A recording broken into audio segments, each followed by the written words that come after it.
Kabanata 1676. Si Tamara Ebony ay nagyelo.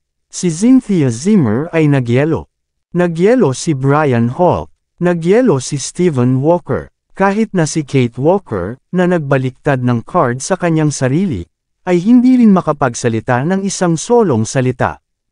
Lahat sila ay blanko na nakatitig sa mesa na parang hindi sila makapaniwala na totoo ito. Lahat sila ay lumipat sa kanilang tingin sa kay Harvey York. Hindi sila makapaniwala na si Harvey ay ganap na nanalo ng isang ikot laban kay Kate. Hindi lang ito puro swerte. Kung ito ay talagang swerte lamang, kung gayon si Harvey ang magiging pinakamaswerteng tao na nabuhay. Huminga ng malalim si Kate at sinukat muli si Harvey sa pagkalito. Sakto noong una niyang nakilala si Harvey, alam niya na hindi siya ordinaryong tao. Ngunit hindi niya inisip na si Harvey ay isang lobo na nagtatago sa likod ng mga damit ng tupa. Natalo talaga si Kate. Nakaramdam siya ng ayaw niya pero walang magawa sa parehong oras. Natalo ka. Pinaplano mo bang aminin ang pagkatalo pagkatapos ng 2 higit pang pagkalugi? O ikaw ay magiging aking babae ngayon? Pinutol ni Harvey ang katahimikan at tiningnan si Kate na may mga mata na puno ng kaguluhan. Nakatitig sa walang malay na mukha ni Harvey, hindi alam ni Kate kung ano ang sasabihin sa sandaling iyon. Sa kabilang banda, naisip ni Brian at ng iba pa na si Harvey ay mayabang at baliw. Hindi ba siya natatakot na saktan ng bawat solong tao sa itaas na bilog sa lipunan ng Mordo sa pamamagitan nito?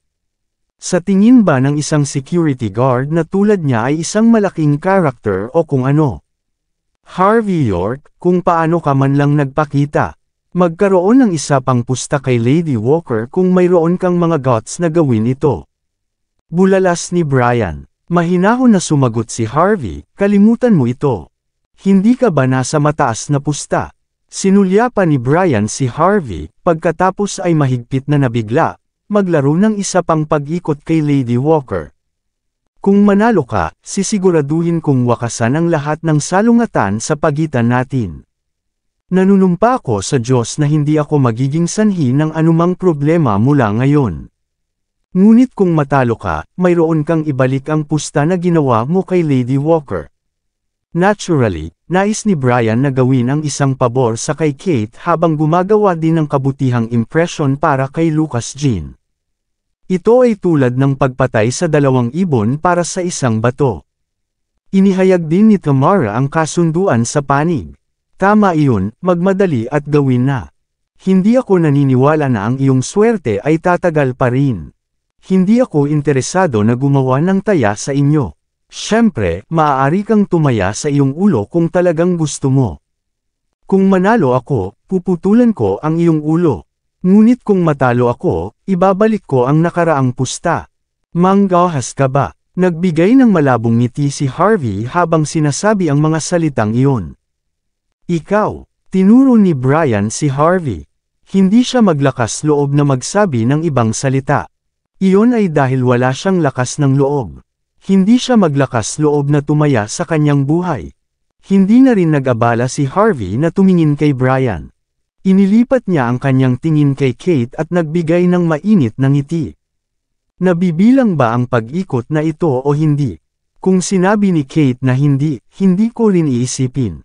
Bigyan mo ako ng halik, at pagkatapos ay magpapanggap ako na hindi kailanman nangyari.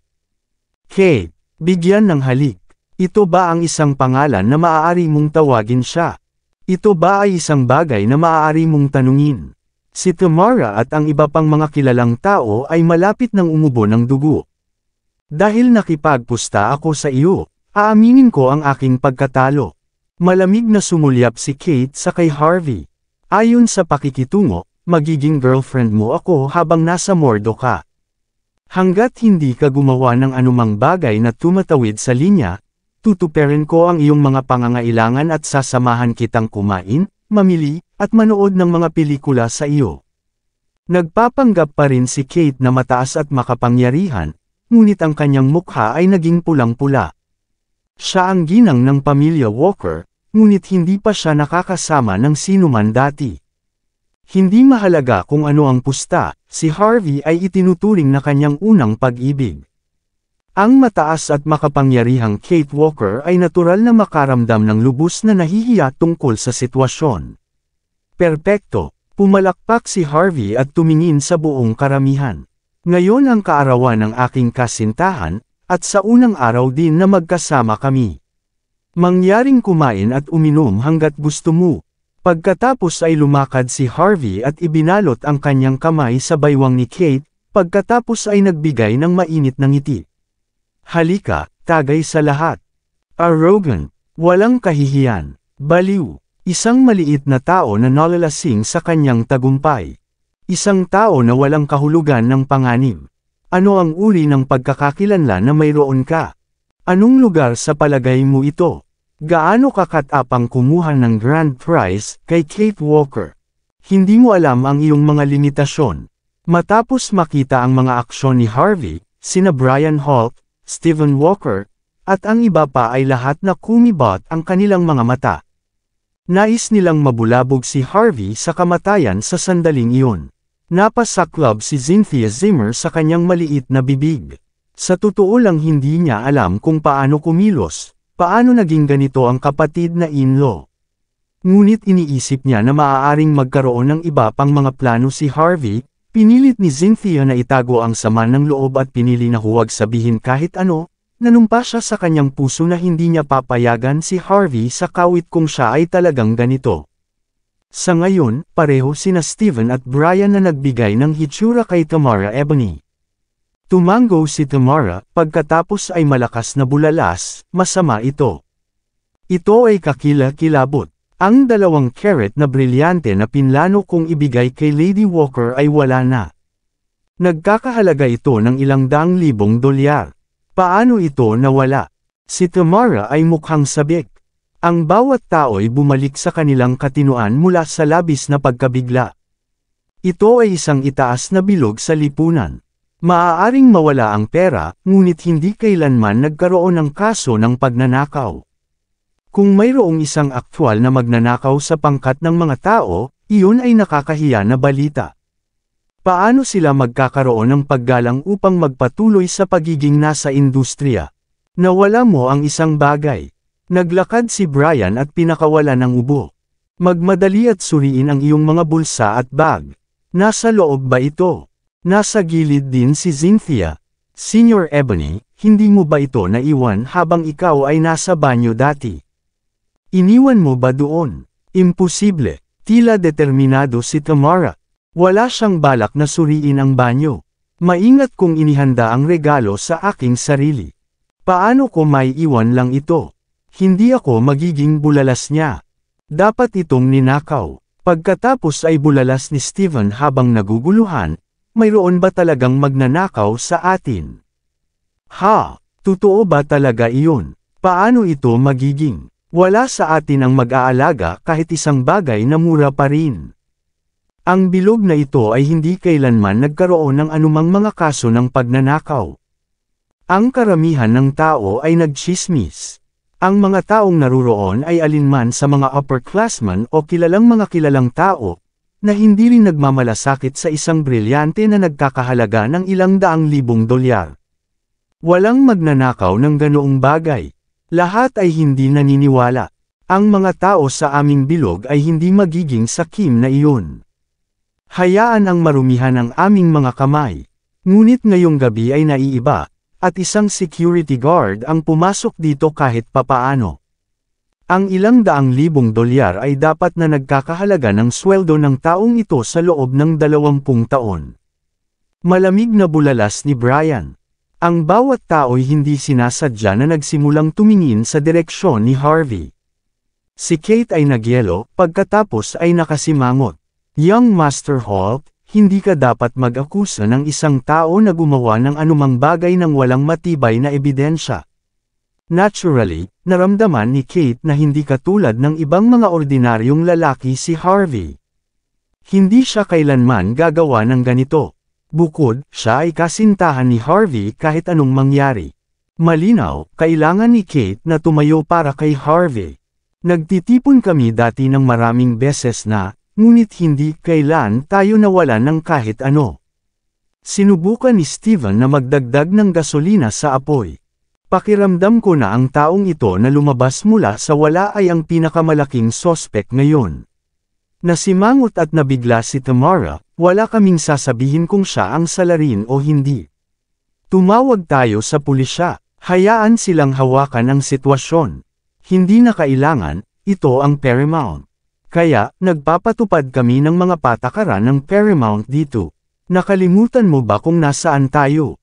Tiyak na maglilingkod sila ng hustisya sa lahat dito.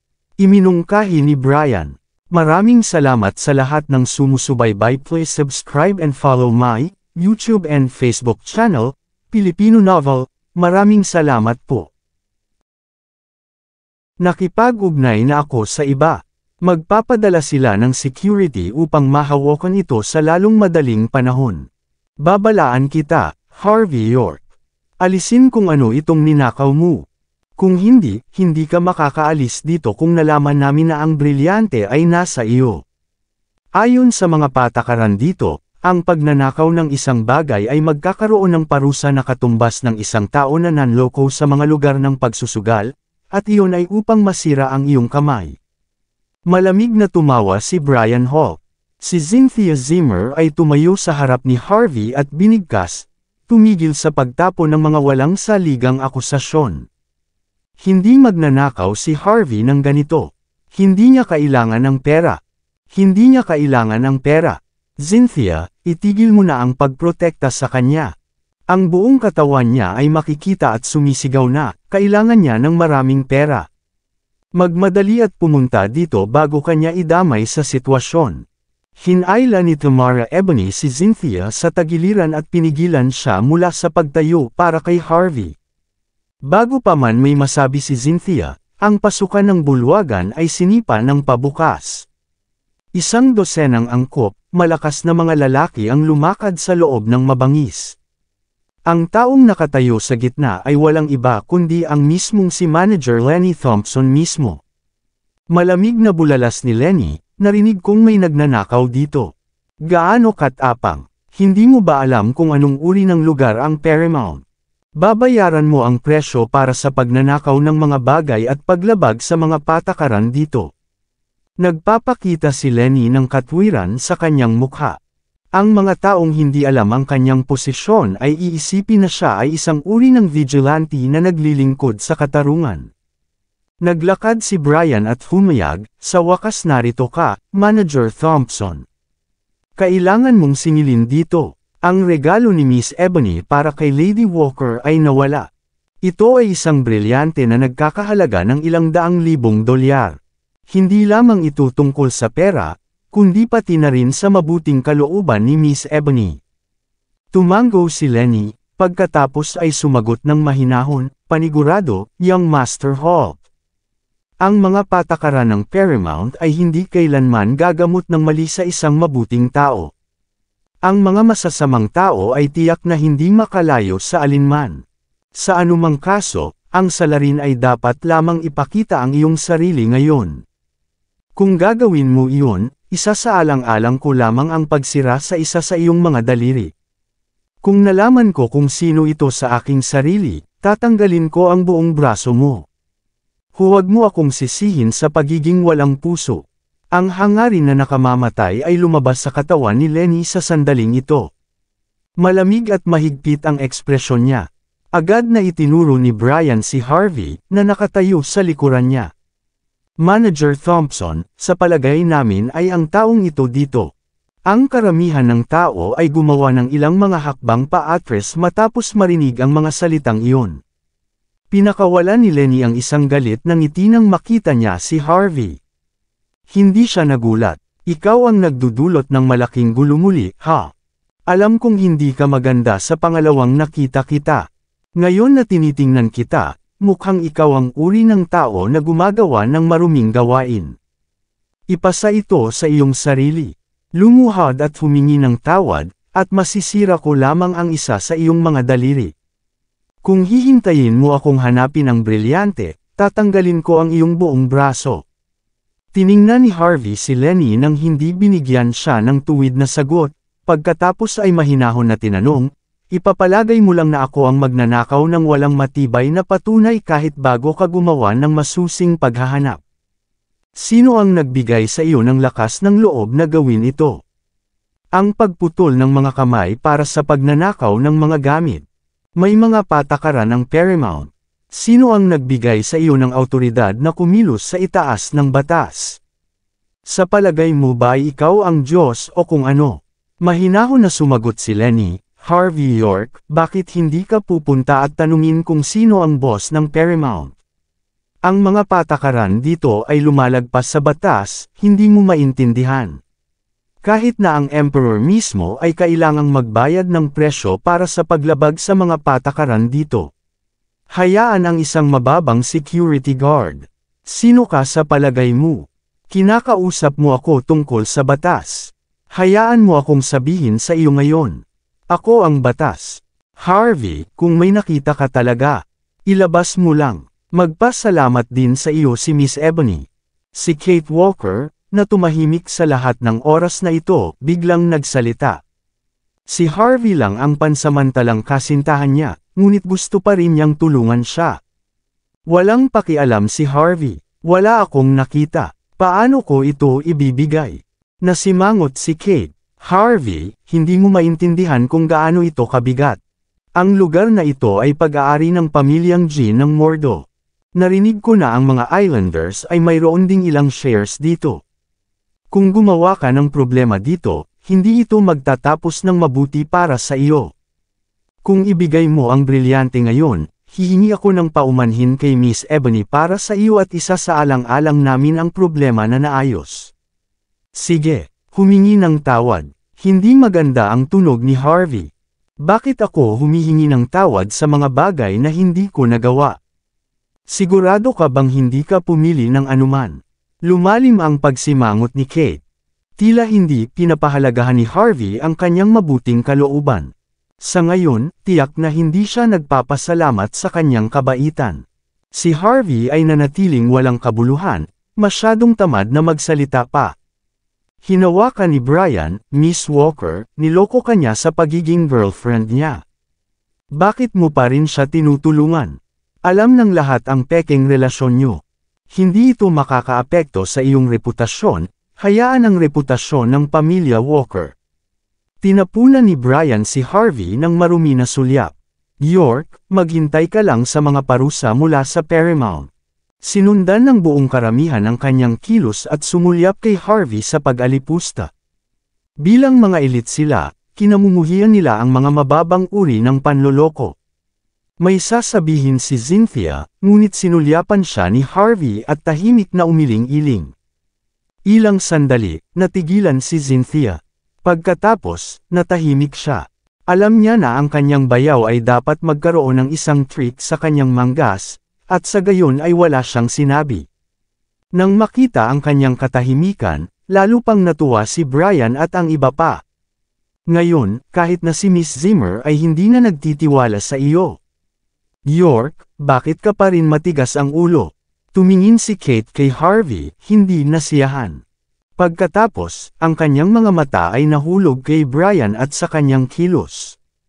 Bigla, naintindihan niya ito, gayunpaman, wala siyang sinabi tungkol dito. Sa halip ay napanood niya ang lahat ng may tahimik na kawalang interes, mausisa upang makita kung ano at kung paano maiiwasan ni Harvey ang kanyang paraan. Galit na sumulyap si Lenny sa kay Harvey. Hindi mo ba ipapaliwanag ito, York? Nais mo ba talaga kaming gumawa ng aksyon laban sa iyo? Ding! Si Harvey ay casual na ibinaba ang baso ng alak sa kanyang kamay at pinatong ang kanyang mga balikat. Handa akong makipagtulungan sa iyo at hayaan kang maghanap sa akin. Hanggat makakahanap ka ng isang bagay, magagawa mo ang nais mo. Ngunit kung wala kang mahanap, kailangan mong bigyan ako ng kasiya siyang paliwanag para sa iyong mga aksyon. Kung hindi natin ito mahahanap, hihingi ako ng paumanhin sa publiko. Bibigyan pa kita ng isa pang 160,000. Sumagot si Brian, malinaw at tiwala ang boses niya. Manager Thompson, maghanap sa likod ng bulsa ng kanyang pantalon. Ang nasa kanan. Tumingin si Lenny kay Brian, na nakasimangot na ngayon. Hindi ba ang mga mayayamang batang masters na ito ay medyo mas matalinong sa paggawa ng mga bagay? Alerto ang kanilang mga salita ng mas marunong, na agad na malalaman na sinusubukan nilang e-frame si Harvey. Sa kabutihang palad, ang lahat ng naruroon ay nasa tabi ni Brian. Mayroong isang maliit na ilang hindi naisip kung ano ang ginawa niya ay tama, ngunit wala silang lakas ng loob na tumayo at pamuna sa kanya. Sumunod si Lenny at sinabi lamang ng may kumpiyansa, hanapin sa buong katawan niya. Di nagtagal, maraming mga tauhan ng seguridad ang lumapit kay Harvey na parang isang kaaway, at nagsimulang maghanap sa kanya, ngumisi si Brian. Nagpalitan sina Tamara at Steven ng mga magagandang sulyap, lubos na kasiyahan. Naghihintay silang lahat na mahuli si Harvey sa kanilang bitag at mahulog sa pagkawasak. Hindi inaasahan, ang kanilang mga plano ay mabilis na sumabog sa kanilang mga mukha, walang ganoong brilyante kahit saan sa katawan ni Harvey. Kabanata 1700. Ang mga medyas at sapatos ni Harvey ay tinanggal. Ang kanyang sinturon ay hinayla din. Gayunpaman, wala silang natagpuan. Ang pagpapahayag ng pagmamataas ni Brian ay unti-unting nagbago sa kawalan ng paniniwala. Siya ay bumulalas ng walang kabuluhan, imposible. Ang brilyante ay dapat nakasama niya. Nasimangot si Lenny. Sinipa niya ang mga tauhan ng seguridad at hinanap niya mismo kay Harvey. Ang iba pang mga tauhan ng seguridad ay dumaan sa lahat ng mga sulok sa buong bulwagan. Gayunpaman, wala silang natagpuan. Matapos ang higit sa 10 minutong aktibong paghahanap, naging downcast sila at nagpalitan ng madilim na hitsura.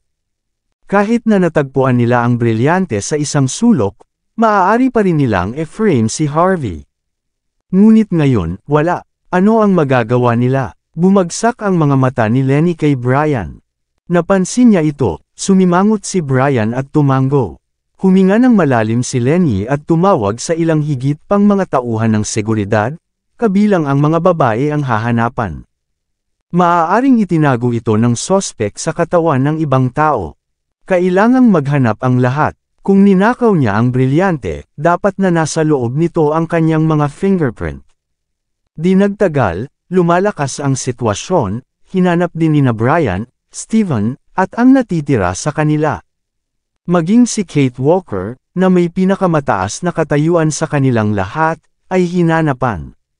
Sa kabila ng isang oras na paghahanap, wala pa ring nakita. Ang ilang mga babaeng panauhin ay may suot na diamante, ngunit pagkatapos ng isang masusing pagsisiyasat, ang mga diamante ay nakilala bilang kanila. Ang kutis ni Brian ay naging kakilakilabot. Natagpuan ni Tamara ang pagkakataong ipasok ang brilyante sa bulsa ni Harvey nang siya ay nahulog noon, ngunit bakit at paano ito nawala? Bukod dito, hindi pa umalis si Harvey sa bulwagan. Hindi niya maaaring ilabas ang brilyante. Well, lahat ba ay nagkaroon na ng sapat na kasiyahan? Hindi mo nakita ang brilyante sa akin, na nangangahulugang hindi ako ang magnanakaw. Lumingon si Harvey kay Lenny. Maaari mong limasin ang aking pangalan. Ang kutis ni Lenny ay pangit, ngunit pinilit pa rin niya ang isang ngiti at sinabi, upang mahuli ang isang magnanakaw, dapat mong mahanap ang mga ninakaw na kalakal. Dahil wala kang brilyante, syempre, hindi ka na suspect. Kung gayon, nagpapasalamat ako sa iyong mga pagsisikap. Sinabi ni Harvey, kahit na ang kanyang tono ay walang malasakit. Nabalisa si Tamara. Ang brilyante na iyon ay nagkakahalaga ng higit sa $160,000. Maingat niyang inihanda ito para sa kanilang trip. Ngayon na ito ay talagang nawala, siya ay labis na nabalisa. Hinawakan niya si Harvey ng malakas at lumabo ng malakas, saan mo itinago ang brilyante? Hindi mo ba narinig kung ano ang sinabi ni Manager Thompson? Inosente ako. Si Harvey ay nanatiling hindi nag-iisa. Maraming tao dito. Paano ka sigurado na ang brilyante ay nasa akin? Automatikong natahimik si Tamara, dahil inilagay namin ito. Miss Ebony, ang brilyante ay wala sa kay Harvey. Siguro iniwan mo ito sa ibang lugar. Nagmamadaling namagitan si Brian, natatakot na ilantad niya ang kanilang mga plano. Mabilis na sumang-ayon si Steven. Oo, marahil ay iniwan mo ang brilyante sa kotse. Hindi ko maintindihan si Harvey. Kung natuklasan ang kanilang mga plano upang e-frame si Harvey, at magdadala ito sa kanila ng problema. Dahil hindi ninakaw ang brilyante, natapos na ang bagay na ito. Patuloy lang nating tamasahin ang ating sarili. Walang magawa si Lenny. Dahil hindi nila maaaring kunin ang pagkakataong ito upang makitungo kasama si Harvey, maaari lamang nilang alisin ang kanilang mga hinaing. Pinakawala ni Cynthia ang isang buntong hininga. Alam niya na ang kanyang bayaw ay magiging maayos. Pinahigpit ni Kate ang kanyang mga mata kay Harvey. Tila, ang taong ito ay hindi ang simple na tila siya. Maghintay. Kung naaalala ko ng tama, may nagsabi na kung ako ay nagkamali at ang buong bagay ay naging isang hindi pagkakaunawaan, bibigyan mo ako ng paliwanag. Nasaan ito? Ngumiti si Harvey, na nagpapahiwatig sa kanilang tatlo. Ikaw. Lumuhad at humingi ng tawad sa akin ngayon. Bago pa man makapagsalita, isang galit na si Tamara ang sumigaw, nagagalit. York, huwag itulak ang iyong swerte. Malinaw kung inilagay ang brilyante sa iyong bulsa. Huwag maglaro ng walang kasalanan sa akin. Nang lumabas ang mga salita sa kanyang mga labi, tumahimik ang karamihan. Isang maliit na ngiti ang lumitaw sa mukha ni Harvey.